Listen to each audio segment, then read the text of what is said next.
Bollywood film industry में गोविंदा जैसा stardom किसी के नसीब में नहीं आया। गोविंदा ने 90 के दौर में जो स्टारडम हासिल कर लिया था वो शायद ही कोई और अभिनेता हासिल कर सकता है। 90 के दशक में गोविंदा के आगे हर कोई सितारा फीका नजर आता था, या यूं कहें कि उस दौर के बड़े बड़े सुपरस्टार भी गोविंदा के आगे पानी भरते थे। गोविंदा की उस समय इस कदर डिमांड निर्माता निर्देशकों में देखने को मिली कि उन्हें अपनी फिल्मों में कास्ट करवाने के लिए तमाम निर्माता निर्देशक तरह तरह के जतन करते थे, क्योंकि उस समय गोविंदा की बहुत ज्यादा डिमांड भी हुआ करती थी। हालांकि निर्माता निर्देशकों को भी गोविंदा कभी भी निराश नहीं भेजने देते थे और उनकी फिल्मों को साइन कर लेते थे। तभी तो 90 के दौर में गोविंदा की इस तरह डिमांड हुआ करती थी। लेकिन जितना बड़ा सुपरस्टार उतने ही उसके बड़े किस्से। आज भले ही गोविंदा गुमनामी की जिंदगी जीने पर मजबूर हो गए हों, लेकिन एक ऐसा भी समय था जब गोविंदा की चारों तरफ किस्से व कहानियां सुनाई देते थे। अब एक तरफ जहां गोविंदा ने अपने दौर के बड़े बड़े सुपरस्टारों के साथ काम किया है और उन सितारों के साथ उन्होंने खूब सुर्खियां भी बटोरी हैं। ऐसे में अगर किसी एक सुपरस्टार की बात करें तो संजय दत्त का नाम सबसे पहले आता है। संजय दत्त के साथ गोविंदा का विवाद भी काफी लंबा चला, लेकिन इस विवाद के चलते गोविंदा ने संजय दत्त से दोस्ती तोड़ना ही बेहतर समझा।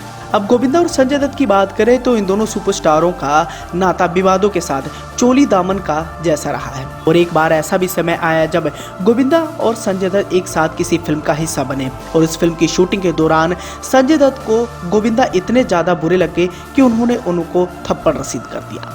ये फिल्म थी आंदोलन। आंदोलन अपने दौर की एक बड़ी फिल्म थी और इस फिल्म में संजय दत्त और गोविंदा के किरदार को लोगों ने बहुत ज्यादा पसंद भी किया था।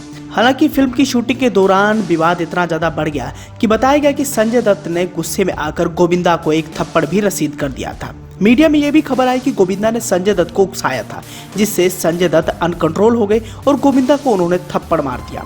लेकिन गोविंदा ने इन अफवाहों को सिरे से खारिज कर दिया था। अपनी सफाई में उस दौरान गोविंदा ने जो बातें कही थी वो काफी हैरान कर देने वाली थी।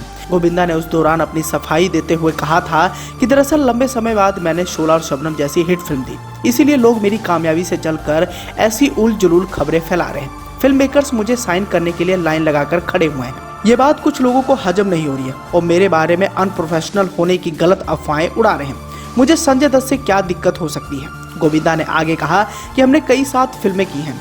फिल्म आंदोलन के बाद दो कैदी में भी साथ साथ शूटिंग की, फिर हमारे बीच संबंध कैसे खराब हो सकते हैं। गोविंदा यही नहीं रुके और अपनी बात को आगे बढ़ाते हुए उन्होंने ये भी कहा कि पहले भी जब धर्मेंद्र जी के साथ मैंने फिल्म की थी तब भी ये बात उठी थी कि धर्मेंद्र जी ने मुझे चाटा मारा था, लेकिन ये भी कोरी बकवास थी जो सरासर गलत है। तो दोस्तों, ये था वो किस्सा जब गोविंदा को बदनाम करने की साजिश उठी थी। पहले ये खबर फैलाई गई कि संजय दत्त को गोविंदा ने किसी बात को लेकर उकसाया और जब संजय दत्त को गुस्सा आया तो उन्होंने आवताव नहीं देखा और गोविंदा को उन्होंने थप्पड़ रसीद कर दिया। लेकिन गोविंदा ने इस बात का खंडन किया। गोविंदा ने इस राज से पर्दा उठाया कि फिल्म की शूटिंग के दौरान कोई ऐसी घटना नहीं हुई जिसकी वजह से मेरे और संजय दत्त के बीच में लड़ाई हो। हमने कई साथ फिल्में की और उन फिल्मों के दौरान कुछ अनबन तो हुई, लेकिन ये बात यहाँ तक नहीं पहुंची कि संजय दत्त ने मुझे थप्पड़ मारा हो। हालांकि इसी के साथ हम आपको इस बात की जानकारी देना चाहेंगे कि संजय दत्त और गोविंदा की आखिरी फिल्म 1 और 11 थी और इसी फिल्म की शूटिंग के दौरान इन दोनों के बीच में विवाद भी बढ़ा था। एक बार एक कॉल रिकॉर्डिंग वायरल हुई थी, जिस कॉल रिकॉर्डिंग में संजय दत्त किसी भाई से बातचीत करते हुए नजर आ रहे थे और उन्होंने गोविंदा को धमकाने की भी कोशिश की थी।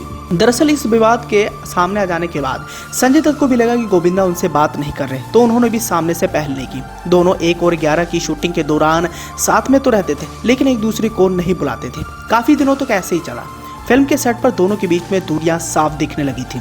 गोविंदा एक कोने में बैठते तो संजय दत्त दूसरे कोने में। दोनों के बीच दूरियां तब और बढ़ गईं जब संजय दत्त की एक कॉल रिकॉर्डिंग लीक हो गई।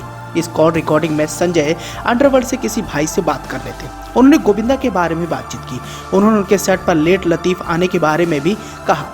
अब गोविंदा की शिकायत करते हुए संजय दत्त ने उस दौरान कहा था कि भाई आप ही उसे समझाओ। ऐसी भी खबरें थी कि इस दौरान संजय दत्त ने गोविंदा को गाली भी दी थी। इस वाक़ये के बाद दोनों के बीच में दूरियां इस कदर बढ़ी कि ये दूरियां कभी भी दोस्ती में नहीं तब्दील हुई। आज भी गोविंदा संजय दत्त का सामना होता है तो हमेशा से ही गोविंदा संजय दत्त से दूरियां बनाना ही बेहतर समझते हैं।